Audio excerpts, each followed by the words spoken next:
semuanya, pernah kepikiran gak sih gimana caranya kita bisa benar-benar kenal sama seseorang yang belum pernah kita lihat? Nah, hari ini kita bakal mulai sebuah perjalanan yang unik banget buat mengenal Tuhan kita.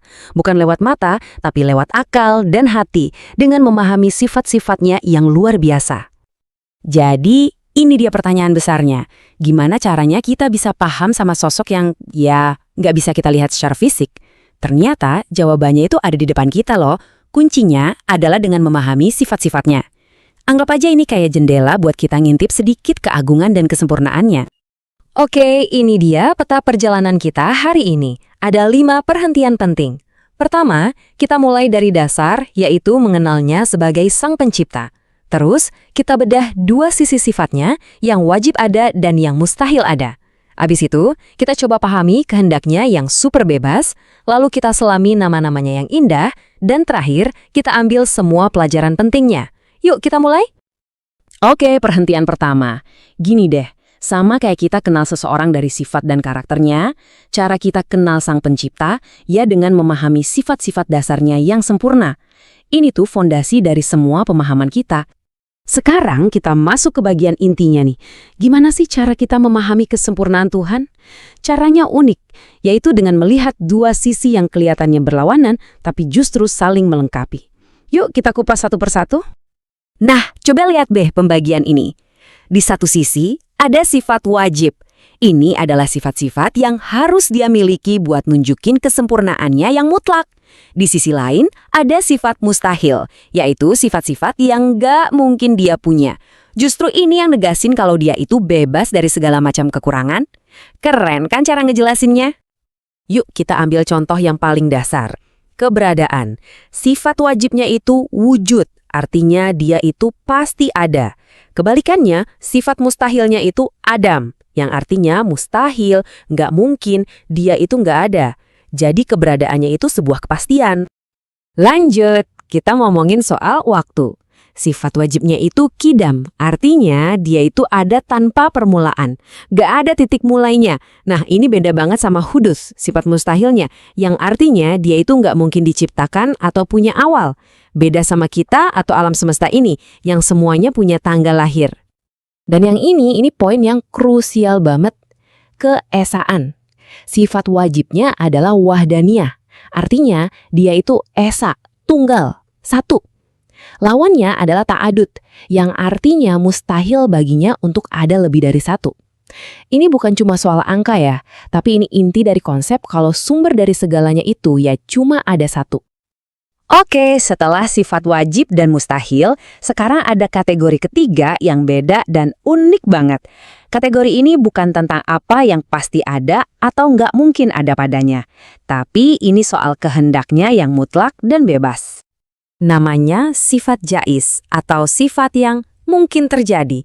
Intinya sih, ini soal kebebasan pilihan Tuhan. Dia boleh melakukan sesuatu atau ya memilih untuk nggak melakukannya. Semuanya murni atas kehendaknya sendiri. Nggak ada paksaan dari siapapun atau apapun. Biar gampang ngebayanginnya, kita lihat contoh simpel ini, hujan. Allah itu punya kuasa penuh buat menciptakan hujan, atau nggak menurunkannya sama sekali. Pilihan itu 100% miliknya. Ini nunjukin gimana konsep kehendak Tuhan yang tadinya abstrak, jadi terasa nyata banget di hidup kita. Oke, tadi kita udah bahas konsep-konsep yang lumayan dalam ya. Nah, sekarang pertanyaannya, apa hubungannya semua ini buat kita? Jawabannya ada di Asmaul Husna atau nama-namanya yang indah. Inilah jembatan yang nyambungin sifat-sifat agungnya dengan karakter dan perbuatan kita sehari-hari. Kita ambil satu namanya Al-Wahhab, Sang Maha Pemberi Karunia.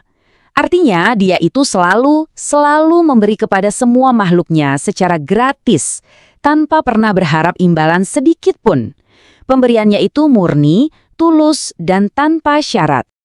Jadi, pertanyaannya buat kita, gimana caranya kita bisa meneladani sedikit aja sifat ini?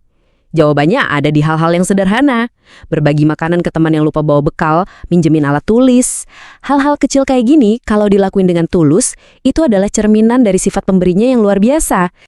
Nama indah lainnya adalah Al-Kabir, yang maha besar. Ini artinya kebesaran dan kekuasaannya itu absolut. Nggak ada tandingannya, dan melampaui semua hal yang bisa kita bayangin. Nah, dari sini kita dapat pelajaran penting banget soal kerendahan hati. Kalau kita sadar kalau hanya Allah yang benar-benar maha besar, yang nggak ada lagi ruang buat kita untuk sombong. Bahkan pas kita menang lomba atau dapat prestasi, kita tetap rendah hati karena kita tahu sumber segala kehebatan itu dari mana. Akhirnya, sampailah kita di akhir perjalanan ini. Yuk, kita tarik napas dulu sebentar dan kita lihat lagi apa sih pelajaran berharga yang bisa kita bawa pulang dari semua ini? Kutipan ini benar-benar nangkep inti dari semua yang kita bahas. Jadi, kenal sifat-sifatnya itu bukan cuma nambah ilmu di kepala, tapi ini soal gimana ilmu itu bisa turun ke hati biar keyakinan kita jadi makin kuat dari dalam.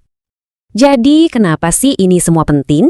Gini, karena pas kita ngerti kesempurnaannya, kita jadi sadar diri buat rendah hati. Pas kita merenungkan namanya, kita jadi terdorong buat lebih dermawan. Ujung-ujungnya, semua pengetahuan ini bukan buat disimpan sendiri, tapi buat nuntun kita menjalani hidup yang lebih sadar, lebih baik, dan pastinya lebih bermakna. Oke, sebagai penutup, saya mau tinggalin satu pertanyaan buat kalian renungin. Setelah sedikit memahami tentang kesempurnaan, keagungan, dan kemurahan hatinya, gimana hal ini mengubah cara kalian memandang diri sendiri dan juga peran kalian di dunia ini? Terima kasih sudah menyimak.